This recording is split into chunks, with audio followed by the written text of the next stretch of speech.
Pengkhotbah pasal 5. Pengkhotbah pasal 5 ayat yang ke-9.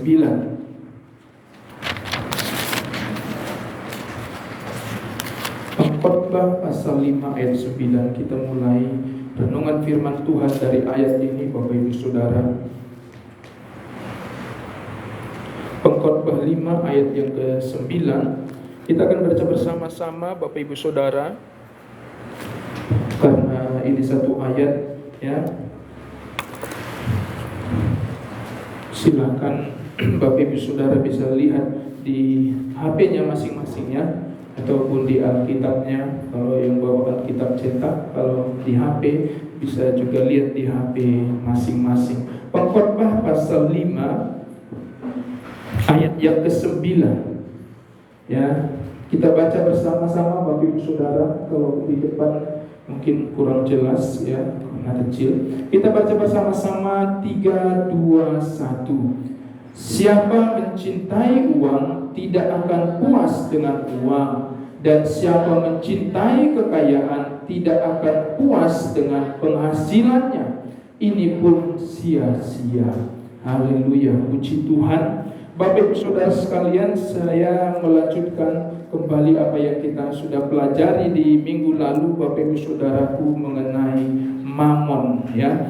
Minggu lalu kita belajar mengenai mamon atau uang dan Tuhan ya. Bagaimana kita belajar bahwa uang, Bapak Ibu Saudaraku, menjadi saingan Tuhan ya, bisa menjadi saingan Tuhan untuk menarik perhatian kita ya, menarik perhatian kita, untuk menarik hati kita ya. Selain daripada Tuhan, dikatakan mamon bisa juga memperhamba kita. Maka minggu lalu kita belajar Bapak Ibu Saudara bahwa janganlah kita menjadi hamba uang, karena kita tidak bisa mengabdi kepada dua tuan, kepada mamon maupun kepada Tuhan ya. Kita tidak bisa setia kepada Tuhan tapi juga setia kepada mamon. Dikatakan kita tidak bisa mengasihi Tuhan tapi juga kita mencintai uang. Tidak bisa pada saat bersamaan. Kalau kita mengasihi Tuhan, dikatakan oleh firman Tuhan bahwasannya kita harus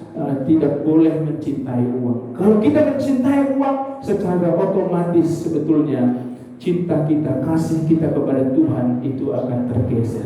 Nah, itu kita belajar minggu lalu Bapak Saudaraku mengenai mamon ya, uang dan Tuhan. Dan hari ini saya akan sampaikan lagi Bapak Saudaraku mengenai uang dan kekayaan ya, uang dan kekayaan. Minggu lalu saya tanya siapa yang mau kaya ya, Bapak Saudara.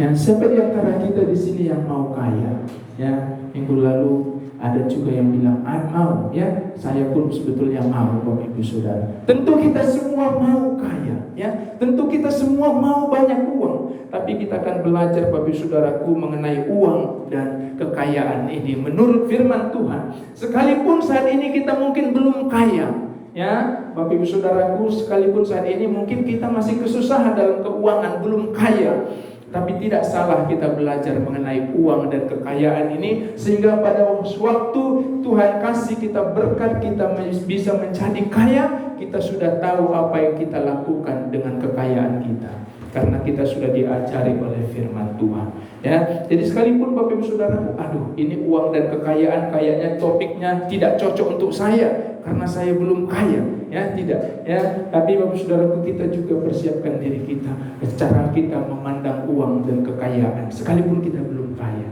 Nah, nanti kalau kita sudah kaya, puji Tuhan ya, atau anak-anak kita kaya, setidaknya kita bisa kasih tahu, begini loh yang harus kamu lakukan menurut firman Tuhan kalau kamu kaya ya.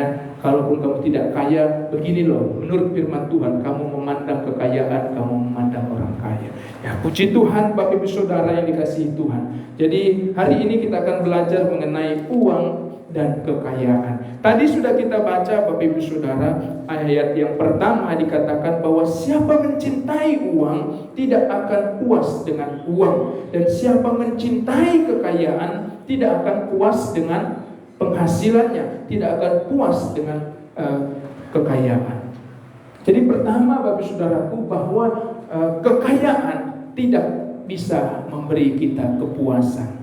Ya, kalau minggu lalu sempat saya singgung bahwa uang tidak menjamin kebahagiaan. Ya, jadi Bapak Saudaraku, kekayaan tidak dapat memberi kita kepuasan. Ini ayat pengkhotbah ini ditulis oleh seorang penulis Amsal juga maksudnya, yaitu Salomo. Kita tahu Salomo dia terkenal dengan hikmatnya, dia terkenal dengan kekayaannya. Tetapi seorang yang berhikmat, seorang yang kaya raya, Bapak Ibu Saudaraku, berkata kepada kita, menasihati kita bahwa dikatakan, siapa mencintai uang tidak akan puas dengan uang. Siapa mencintai kekayaan dikatakan tidak akan puas dengan penghasilannya. Ini nasihat dari seorang yang kaya raya, seorang yang punya hikmat. Ya, bukan nasihat saya, ya. Tapi saudaraku, ini nasihat seorang yang kaya raya, yang dia sudah tahu apa itu artinya kaya raya, menasihati kepada kita. Dikatakan orang yang mencintai kekayaan tidak dapat memberi kepuasan. Ya, Raja Salomo berkata bahwa orang yang mencintai kekayaan tidak akan mendapat kepuasan.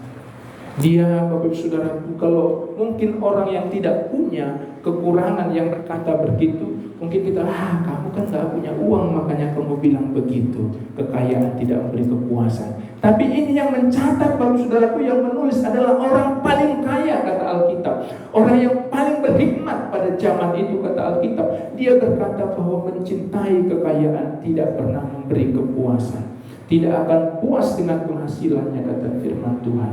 Jadi Bapak Saudaraku, kalau kita mencintai uang, kita mencintai kekayaan, kita tidak akan puas dengan penghasilan kita. Maka minggu lalu saya singgung, berapapun nanti penghasilan kita, naik pun penghasilan kita dari 5 juta, 10 juta, 15 juta sampai 100 juta, tidak akan pernah puas karena kita mencintai kekayaan. Tidak akan pernah puas, Saudara. Makanya orang kaya sudah banyak pun tanahnya, sudah banyak pun uangnya, sudah banyak pun harta bendanya, masih korupsi, masih menipu. Karena kalau ada cinta kita kepada kekayaan, kepada uang, dikatakan kita tidak akan pernah puas dengan penghasilan kita. Jadi Bapak Ibu Saudaraku, mencintai kekayaan tidak akan memberi kita kepuasan. Hanya satu yang bisa memberi kita kepuasan, siapa? Tuhan. Ya, hanya Tuhan yang bisa memberi kita kepuasan. Kekayaan tidak akan pernah. Jadi Bapak Saudaraku, ini yang pertama, mencintai kekayaan tidak akan memberikan kita kepuasan. Ayat yang selanjutnya, Bapak Saudaraku, di dalam Matius pasal 6, saya akan bacakan Matius 6 ayat 19, dikatakan, janganlah kamu mengumpulkan harta di bumi ngengat dan karat merusakkannya, dan pencuri membongkar serta mencurinya. Artinya Bapak Ibu Saudaraku, dari ayat ini bahwa kekayaan harta benda di bumi ini tidak kekal. Ya, karena dikatakan di bumi, harta di bumi ini bisa dikatakan ngengat dan karat merusakkannya, serta pencuri membongkar dan mencurinya. Ya, harta benda di dunia ini tidak kekal. Ya, bisa saja Saudaraku sebentar kita bangkrut, bisa saja sebentar kita mengalami kerugian. Ada orang yang kaya raya tiba-tiba jatuh miskin, ada juga, walaupun tidak banyak Bapak Saudaraku. Ya, tapi Bapak Saudaraku, ini menggambarkan bahwa memang firman Tuhan katakan kekayaan itu tidak kekal. Ya, jadi yang pertama tadi, kalau kita mencintai kekayaan, kita tidak akan pernah puas dengan penghasilan kita. Ya, berapapun, kalau kita mencintai uang, harta benda, kita tidak akan pernah puas. Yang kedua, bahwa kekayaan uang, harta benda tidak kekal, Bapak Ibu Saudaraku. Yang ketiga, ya, ini yang perlu juga diperhatikan.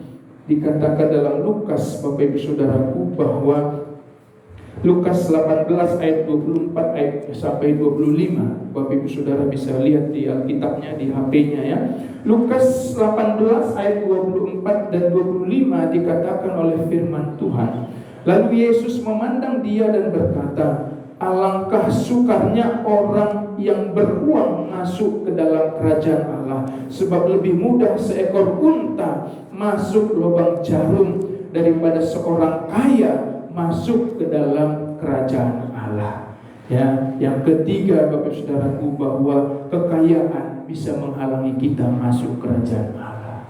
Dikatakan oleh firman Tuhan, alangkah sukarnya orang yang beruang, orang yang kaya maksudnya, masuk ke dalam kerajaan Allah. Kenapa mereka sukar Bapak Saudaraku? Kenapa orang yang beruang, orang yang kaya begitu sukar masuk kerajaan Allah? Karena dia mencintai kekayaannya, mungkin hatinya melekat kepada kekayaannya. Sehingga dikatakan oleh firman Tuhan, alangkah sukarnya orang kaya masuk dalam kerajaan Allah. Seperti dikatakan, lebih mudah seekor unta masuk ke dalam lubang jarum. Ya, lebih mudah. Jangan dibayangkan Bapak Saudaraku bahwa lubang jarum itu seperti lubang jarum kita ya bakalan nggak mungkin. Kalau lubang jarum itu yang di Alkitab ini maksudnya itu sebuah pintu kecil ya, pintu gerbang kecil yang biasanya hanya bisa untuk satu manusia. Tapi kalau unta itu kan dia besar dan tinggi, kalau dia masuk lewat situ bisa, tapi susah ya. Jadi itu gambarannya, dikatakan oleh firman Tuhan bahwa kekayaan itu bisa menjadi penghambat seseorang masuk ke dalam kerajaan Allah. Bukan berarti nggak bisa, ya. Bisa juga orang kaya masuk ke dalam kerajaan Allah. Tetapi dikatakan ibarat unta masuk ke dalam lubang jarum. Itu sukar, susah, ada yang menghambat, ada yang menghalangi, yaitu harta bendanya. Ya, jadi Bapak Saudaraku, kekayaan ini menjadi penghambat seseorang masuk ke dalam kerajaan Allah. Ya, maka Bapak Saudaraku, saya bertanya, masihkah kita mau kaya? Masih Bapak Saudaraku mau kaya?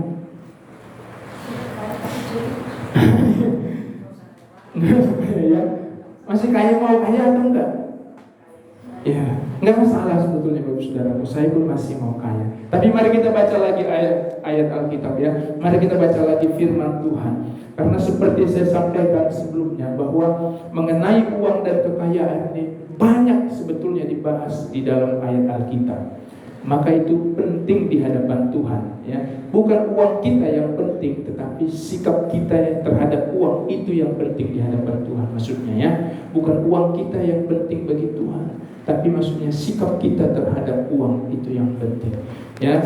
Nah, Bapak Saudaraku, kita buka satu ayat lagi, saya bukakan, saya bacakan bagi kita di dalam Amsal. Di dalam Amsal Bapak Saudara, saya baca saja. Jangan bersusah payah untuk menjadi kaya, tinggalkanlah niatmu itu. Coba Amsal 23 ayat 4 ya, itu perkataan firman Tuhan ya, bukan perkataan saya. Amsal, sekali lagi Bapak Saudaraku, Amsal 23 ayat 4. Jangan bersusah payah untuk menjadi kaya, tinggalkanlah niatmu itu.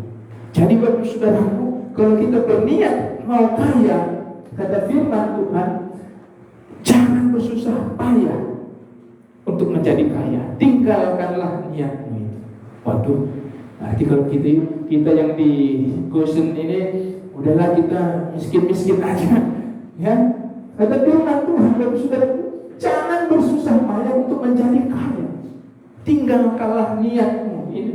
Niat pun harus kita tinggalkan. Kalau kita mau berniat kaya, kata firman Tuhan, tinggalkanlah niat.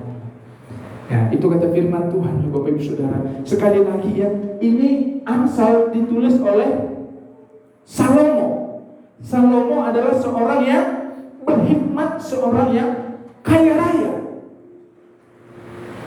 Tetapi Bapak Saudaraku, dia berpesan kepada kita bahwa kalau kita berniat untuk menjadi kaya, dikatakan tinggalkanlah niatmu itu, jangan bersusah payah untuk menjadi kaya. Nah, Bapak Ibu Saudara, jangan bersusah payah menjadi kaya. Tetapi ada juga Bapak Ibu Saudaraku di dalam Amsal, kita baca lagi, dikatakan dalam Amsal pasal 10 ayat 22 ya. Amsal 10 ayat 22. Dikatakan berkat Tuhanlah yang menjadikan kaya. Ya, susah payah tidak akan menambahinya. Ya, berkat Tuhanlah yang menjadikan kaya, susah payah tidak menambahinya. Tadi sebelumnya Bapak Saudaraku dikatakan jangan bersusah payah untuk menjadi kaya, tinggalkan nyanyi. Jangan bersusah payah untuk menjadi kaya. Kenapa kita tidak boleh bersusah payah untuk menjadi kaya? Karena dikatakan berkat Tuhanlah yang menjadikan kita kaya. Jadi bukan nggak boleh kaya, Bapak Saudara ya. Tapi Bapak Saudaraku dikatakan jangan kita bersusah payah untuk menjadi kaya. Jangan kita dalam hidup ini kita bekerja keras membanting tulang hanya untuk menjadi kaya. Sampai kita mengesampingkan Tuhan, sampai kita mencintai kekayaan dan tidak mengindahkan Tuhan. Padahal Bapak Saudaraku dikatakan berkat Tuhanlah yang menjadikan kaya. Ini kalau dengan kata lain Matius 6 ayat 33 katakan, carilah dahulu kerajaan Allah maka semuanya ditambahkan kepadamu. Ya. Jadi jangan susah payahnya ya, yang kita terus kerjakan susah payah terus yang kita kejar untuk menjadi kaya. Kita terus berniat untuk menjadi kaya, bekerja keras banting tulang terus Bapak Saudaraku, kita lupa berkat Tuhanlah yang menjadikan kaya.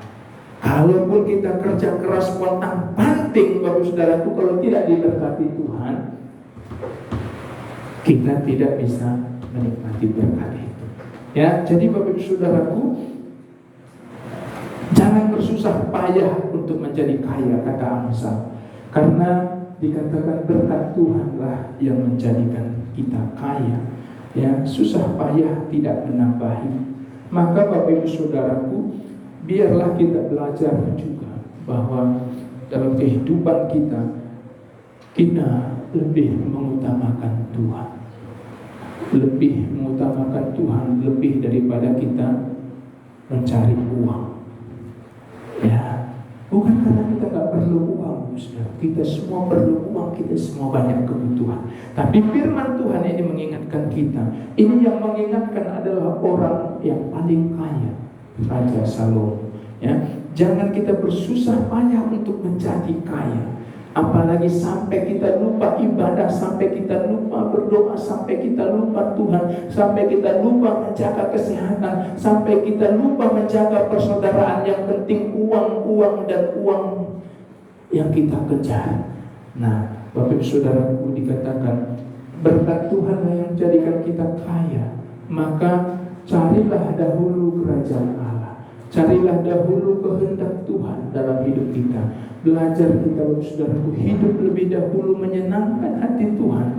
Maka biar Tuhan yang memberkati apa yang dikerjakan oleh tangan kita. Ya, biar Tuhan yang memberkati apa yang dikerjakan oleh tangan kita. Saya sudah pernah singgung Bapak Saudaraku bahwa orang yang berhasil, orang yang kaya itu kadang-kala bukan hanya karena dia kerja kerasnya doang. Bukan hanya karena kerja kerasnya semata, karena dikatakan bahwa kita semua kerja keras kok, tapi kok nggak semua kita kaya. Ya, kita semua berusaha kok, tapi kok kita tidak semua kaya. Ada yang kalau orang luar bilang faktor keberuntungan, tapi kita orang percaya, kita percayanya faktor berkat Tuhan juga. Yang selain daripada kerja keras kita. Maka Bapak Saudaraku, firman Tuhan hari ini mengingatkan kita.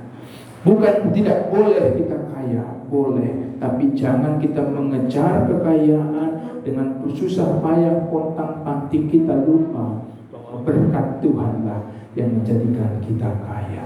Ya. Nah, Bapak Ibu Saudaraku, karena itu dalam kehidupan kita, apa yang harus kita lakukan dalam kehidupan kita? Kalau kita kebetulan adalah seorang yang diberkati Tuhan, dicukupkan Tuhan, Bapak Ibu Saudaraku, maka ini yang perlu kita pelajari ya, di dalam 1 Timotius ayat yang terakhir saya akan bacakan. 1 Timotius pasal 6 ayat 17 sampai 19. Ya, bisa ditampilkan dan saya akan bacakan. Peringatkanlah kepada orang-orang kaya di dunia ini. Satu pas. Ya, 1 Timotius pasal 6 ayat 17-19. Oke. Saya bacakan. Peringatkanlah kepada orang-orang kaya di dunia ini agar mereka jangan tinggi hati dan jangan berharap pada sesuatu yang tak tentu seperti kekayaan, melainkan pada Allah yang dalam kekayaannya memberikan kepada kita segala sesuatu untuk dinikmati. Peringatkanlah agar mereka itu berbuat baik, menjadi kaya dalam kebajikan, suka memberi dan membagi, dan dengan demikian mengumpulkan suatu harta sebagai dasar yang baik bagi dirinya di waktu yang akan datang untuk mencapai hidup yang sebenarnya. Ya, Bapak Ibu Saudaraku, ini yang perlu kita perhatikan. Peringatkanlah kepada orang kaya di dunia ini, dikatakan agar mereka jangan tinggi hati. Waktu kita, Bapak Ibu Saudaraku, berpikir bahwa kekayaan kita itu bukan dari hasil berkat Tuhan, tetapi dari hasil jerih payah kita, maka kita akan menjadi seperti firman Tuhan yang katakan, kita akan menjadi tinggi hati, kita akan menjadi sombong karena kita berpikir kita sukses, kita berhasil karena kita yang pintar, karena kita yang jago, karena kita yang sudah bekerja keras sedemikian rupa. Kita tidak menyadari bahwa itu adalah berkat Tuhan. Maka Bapak Saudaraku, penting tadi kita belajar menyadari bahwa dalam hidup kita ini, kalaupun kita kaya, itu adalah berkat Tuhan, bukan susah payah kita. Maka dikatakan peringatkanlah kepada orang yang kaya di dunia ini. Jadi Bapak Saudaraku, kalaupun mungkin kita bukan kaya, tetapi sebetulnya ini ya, tinggi hati ini juga tidak boleh. Ya, kepada orang kaya firman Tuhan jelas katakan supaya mereka jangan tinggi hati. Kepada kita yang diberkati Tuhan lebih daripada yang lain, supaya kita jangan tinggi hati, kata firman Tuhan. Ya, dan kemudian jangan berharap pada sesuatu yang tak tentu seperti kekayaan.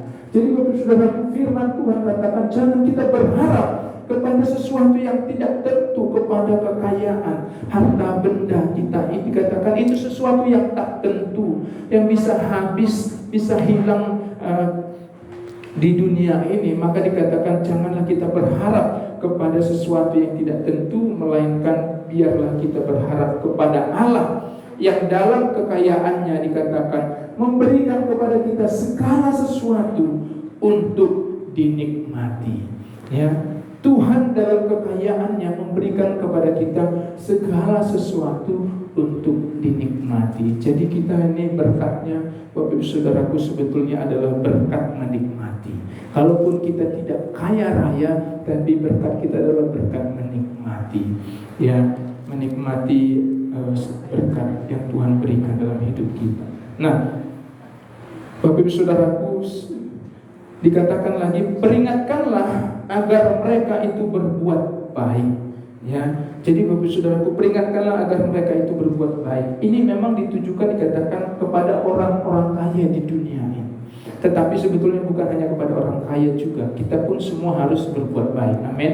Mau kita kaya ataupun kita tidak, kita harus berbuat baik. Nah, dan dikatakan menjadi kaya dalam kebajikan. Ya, menjadi kaya dalam kebajikan, suka memberi dan membagi dan seterusnya. Jadi Bapak Ibu Saudara, kalau suatu ketika nanti Bapak Saudara diberkati oleh Tuhan, Tuhan angkat, Tuhan berkati, maka dikatakan ini yang harus kita ingat, supaya kita berbuat baik, supaya kita, Bapak Saudaraku, dikatakan menjadi kaya dalam kebajikan, dalam kebaikan, suka memberi dan membagi dan seterusnya. Dan dikatakan mengumpulkan suatu harta, ya, sebagai dasar yang baik bagi dirinya untuk hidup yang akan datang. Jadi lewat kekayaannya dia mengumpulkan harta di surga karena dia memberi dan berbagi. Ya, Ini yang harus kita lakukan Bapak Ibu Saudaraku. Padahal juga Bapak Ibu Saudaraku, mungkin kita berkata, kita ini kan bukan kaya, tetapi memberi dan membagi ini Bapak Ibu Saudaraku kadang-kala sebetulnya bukan juga karena kita kaya, tetapi karena hati kita yang kaya. Ya, bukan karena uang kita yang banyak, tetapi karena hati kita yang memang kaya dalam berbagai kebaikan. Ya, jadi Bapak Ibu Saudara yang dikasihi Tuhan, firman Tuhan mengingatkan kita hari ini bahwa mengenai uang dan kekayaan, bahwa Bapak Ibu Saudara, pertama, kekayaan, uang, percayalah tidak akan pernah memberi kita kepuasan. Ya, dan kekayaan, harta benda itu tidak pernah kekal. Dan Bapak Ibu Saudaraku, kekayaan, harta benda itu menghalangi seseorang masuk ke dalam kerajaan Allah. Ya, karena itu jangan sampai kita mencintai uang dalam kehidupan kita. Untuk mencintai uang ini Bapak Saudaraku tidak perlu tunggu kita kaya. Ya, kita tidak punya pun kita bisa mencintai uang. Justru mungkin karena kesusahan kita, karena sulitnya kita jadi begitu mencintai uang. Nah, kita begitu bekerja keras mengejar uang karena untuk memenuhi kebutuhan kita begitu bekerja keras sehingga saudaraku kita bisa mengabaikan Tuhan dalam kehidupan kita. Karena itu Bapak saudaraku, sekali lagi biarlah kita tidak bersusah payah dalam hidup ini. Kita jangan hanya bersusah payah untuk mengumpulkan uang. Ya, kemarin minggu lalu saya sampaikan bahwa kaya itu bukan tujuan hidup kita. Kaya itu adalah bonus. Kalaupun Tuhan kasih kita berkat kaya, itu bonus. Tapi tujuan kita dalam mengikut Yesus bukan itu. Ya, maka jangan kita hanya bersusah payah mengumpulkan uang. Ya, bukan nggak boleh. Kita perlu kebutuhan kita perlu. Tapi saudaraku, jangan karena kita susah payah mengumpulkan uang, kita lupa persekutuan kita dengan Tuhan, persekutuan kita dengan sesama. Ya, jangan karena susah payah mengumpulkan uang. Padahal jelas firman Tuhan katakan, berkat Tuhanlah yang menjadikan kita kaya. Firman Tuhan dikatakan, Tuhan mengirimkan berkatnya bagi orang yang dikasihinya pada waktu mereka tertidur. Yang perlu kita kejar dalam hidup ini adalah bagaimana kita hidup mengasihi Tuhan, hidup berkenan di hadapan Tuhan. Maka bonuslah kekayaan itu, bonuslah berkat-berkat itu Bapak Saudara. Ya, puji Tuhan Bapak Saudaraku, itu firman Tuhan yang boleh kita renungkan bersama di sore hari ini. Janganlah kita berharap, kata firman Tuhan tadi dalam Yakobus, janganlah kita berharap pada sesuatu yang tidak tentu. Jangan kita berharap kepada uang kita. Uang kita banyak kita merasa tenang, jangan. Uang kita tidak ada kita merasa gelisah, khawatir, jangan. Kita berharap kepada Tuhan yang tadi kita nyanyikan pujian. Dia Allah yang besar, yang sanggup memberkati kita, yang sanggup mencukupkan segala keperluan kita, yang sanggup mengangkat kita. Ya, firman Tuhan katakan, Tuhan sanggup meninggikan, sanggup merendahkan. Tuhan sanggup menjadikan kaya dan miskin. Jadi kita berharap jangan kepada harta benda, berharaplah kita kepada uang. Haleluya. Berharap